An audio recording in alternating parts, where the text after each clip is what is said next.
بسم اللہ الرحمن الرحیم قل هو اللہ احد، اے نبی فرما دیجئے کہ اللہ یکتا ہے۔ احد کا مطلب اکیلا نہیں، واحد نہیں، یکتا، یونیک، اس جیسا کوئی بھی نہیں۔ اللہ الصمد، وہ بے نیاز۔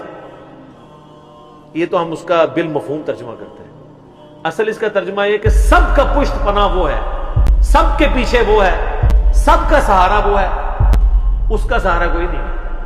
سمد عربی میں اس چٹان کو کہا کرتے تھے جو جنگ میں دشمن سے بچنے کے لیے پیچھے پہاڑ لیا جاتا تھا تاکہ پیچھے سے حملہ نہ ہو، تو اس پہاڑ کے لیے بھی سمد کا لفظ استعمال ہوتا تھا۔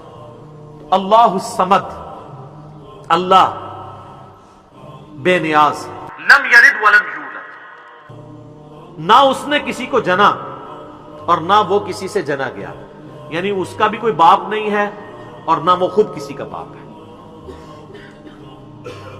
اللہ تعالیٰ جو ہے وہ ہمیشہ سے، اس پہ میرا یوٹیوب پہ کلپ بھی ہے، Who created God، اللہ کو کس نے پیدا کیا، تو اس میں نے ٹیکنیکلی میتھمیٹیکلی اس چیز کو ڈسکس کیا کہ اگر for the sake of argument یہ مان لیا جائے کہ ہر چیز کا کوئی خالق ہے تو خدا کا بھی کوئی خالق ہوگا، حالانکہ یہ ڈیفینیشن غلط ہے۔ خالق کی ڈیفینیشن یہی ہے کہ جس کا کوئی خالق نہ ہو۔ اگر اس کا کوئی خالق ہوگا پھر خالق نہ ہوا وہ تو مخلوق ہوئی۔ اللہ مخلوق نہیں ہے، اللہ خالق ہے۔ تو میں نے اس میں ٹیکنیکلی بتایا تھا کہ اگر for the sake of argument یہ بات مان لی جائے کہ اگر کسی ہر چیز کا کوئی کریٹر ہے تو اللہ کا کوئی کریٹر ہوگا، تو پھر جو اللہ کا کریٹر ہے اس کا بھی کوئی کریٹر ہوگا، اور پھر جو وہ کریٹر ہے اس کا بھی کوئی کریٹر ہوگا، تو کیا یہ ایکویشن کہیں پہ رک سکتی ہے؟ تو یہ تو ساری فالس سٹیٹمنٹ ہو جائے گی۔ جبکہ دوسری طرف ریالٹی ہے کہ ہم موجود ہیں، مخلوق ہے، یہ ایک حقیقت ہے۔ اس حقیقت کو ریورس کرنے کے لیے اگر یہ مانا جائے کہ ہمارا کوئی کریٹر، اس کا بھی کوئی کریٹر، اس کا بھی کوئی کریٹر، تو دوسری طرف تو آپ حقیقت تک پہنچ ہی نہیں سکتے، انفینٹ ہے۔ تا وقت کہ آپ کسی ایک کو ایسا نہ مان لیں کہ جس کا کوئی کریٹر نہ ہو، جہاں سے سب سٹارٹ ہوئے ہوں، تو سر وہی تو ہے لم یلد ولم یولد۔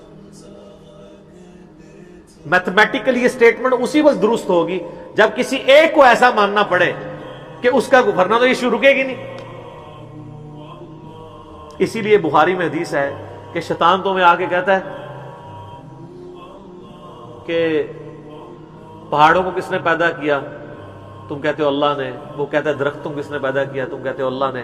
پھر وہ تم سے پوچھتے ہیں اللہ کو کس نے پیدا کیا؟ جب وہ یہ کہے تو تم کہا کرو قل هو اللہ احد اللہ الصمد لم یلد ولم یولد ولم یکن له کفوا احد۔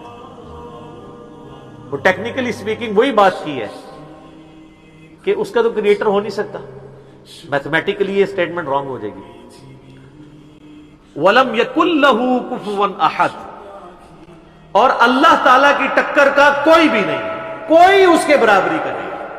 یہ وہ ٹیسٹ ہے چوتھا جس پہ کوئی دنیا کا بندہ، کوئی کائنات کے بڑا سا بڑا انسان بھی پورا نہیں اتر سکتا کہ اس کی ٹکر کا کوئی ہو، اس کی برابری کا کوئی ہو۔ کوئی کتنا بھی بڑا ہو، مخلوق ہوگا۔ مخلوق ہے تو اس کے ساتھ نیند جڑی بھی ہوگی، مخلوق ہے تو اس کے ساتھ کھانے پینے کا محتاج ہوگا، مخلوق ہے تو وہ پیشاب کا محتاج ہوگا، اور سب سے بڑی محتاجی کہ اسے موت آ جائے گی، اور اللہ کو موت نہیں آتی۔ وہ الحی القیوم۔